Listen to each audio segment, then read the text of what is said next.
As the horrific video of 5 police officers beating Tyre Nichols continues to spread, 2 words are taking over social media. Yeah, those 2 words are police reform. Lots and lots of folks are talking about it. Will it happen? What should be done about it? For example, one person wrote, Tyre Nichols, when will the police brutality finally lead to police reform? Phil typed, unarmed black motorist murdered by cops. We need police reform. And Frank adds, police reform, just a buzzword at this point, because what exactly does it even mean? That is a great question, Frank, and we're going to dig into what police reform ideas are and what's already in the works. Starting with the latest in the Tyre Nichols case and how it's starting to prompt changes in police departments. Today, a 6th Memphis police officer was also relieved of his duties, but at this time is not facing charges. Officer Preston Hemphill has been off the job since the internal investigation started 3 weeks ago. Now, he is the officer seen using a taser during the first traffic stop with Nichols. The DA says they are still investigating if other charges will be filed. As 5 fired officers face multiple charges, including second-degree murder, the Memphis Police Chief disbanded the Scorpion Anti-Crime Unit. That's the special task force all 5 former officers belong to. It wasn't set up so that officers can be heavy-handed. The task force has supposed to have been to target high-crime hotspots, focusing on gang-related crimes. But the DA says the task force ended up with a history of problems. I think it's probably a healthy thing, and I'm glad that Chief Davis is taking decisive action there. You know, there have been scattered reports of abuses by the Scorpion unit, and then nationally, you know, some of these quick swarm suppression specialty units sometimes can lead to over-aggressive tactics. Leaders are taking action very quickly in Memphis. Ben Crump, who represents the Nichols family, says this needs to be the new standard. The fact that these 5 black police officers were terminated, arrested, and charged within 20 days from this tragedy is now the blueprint going forward. I mean, you can't tell us anymore that it takes 6 months or it takes a year. This latest case has renewed calls for Washington to pass the stalled George Floyd police reform bill. Here's what this act would actually require. It would require all law enforcement officers to take anti-discrimination training. It also bans chokeholds, bans no-knock warrants in federal cases, requires police to try de-escalation techniques before using deadly force. And here is the biggest impact. It changes the law which decides if an officer uses force was justified. Instead of trying to figure out if it was reasonable, it would have to be a higher standard of necessary.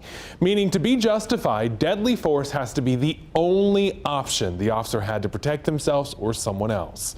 Vice President Kamala Harris introduced the bill when she was a senator. Here's how she summed it up back in 2021. This bill would hold law enforcement accountable and help build trust between law enforcement and our communities. This bill is part of George Floyd's legacy. The President and I will continue to urge the Senate to pass this legislation, not as a panacea for every problem, but as a start. The bill cleared the House in 2020, but never gained traction in the Senate. A lot of Republicans argue that police think there are better solutions that weren't included in the bill. Here's a former officer's take on what he thinks will fix the issues. Sadly, with the violence of 2020 and the defund the police, large agencies and smaller agencies lost positions. They lost, training money, and that's a fact, right? So you can't possibly perceive that you're going to have better policing by having police officers working more hours, being tired, having less training, and less supervision. It just, there's no way that works. So what we have to do is fund law enforcement. So what ended up happening is that Republicans introduced their own bill, and Democrats and Republicans, they had a hard time bringing the two together. We called up UNCG political scientist Tom Little to see what would it take to actually get something done in D.C. Both sides seem to just say, hey, we want our bill and only our bill. Is there any way to compromise and merge the two together in D.C.? That's what I'm wondering. If this situation moves the needle enough, it's possible, but I'm afraid that at the national level, districts, they're becoming more and more polarized. So there's not a lot of incentive to cross that aisle. So my fear is we've gotten to the point that even when there's an opportunity for compromise, both sides will tend to run to their ideological corner. While Congress remains gridlocked all over the country, a lot of really smart, talented people are dedicating themselves to researching how to improve policing. One of them was on CBS this morning. Alexis Forjor is a former civil rights attorney and the current director of the Brooklyn Law School Center for Criminal Justice. Here's her big takeaway after years of studying this problem. My really strong sentiment is that to decrease violence between law enforcement officials and the public is to decrease the contact and intervention that police have with the public. Fewer traffic stops. Exactly. They don't need to be, police do not need to administer stops in basic traffic violations. I know all of us, I can confidently say, have engaged in a minor traffic violation.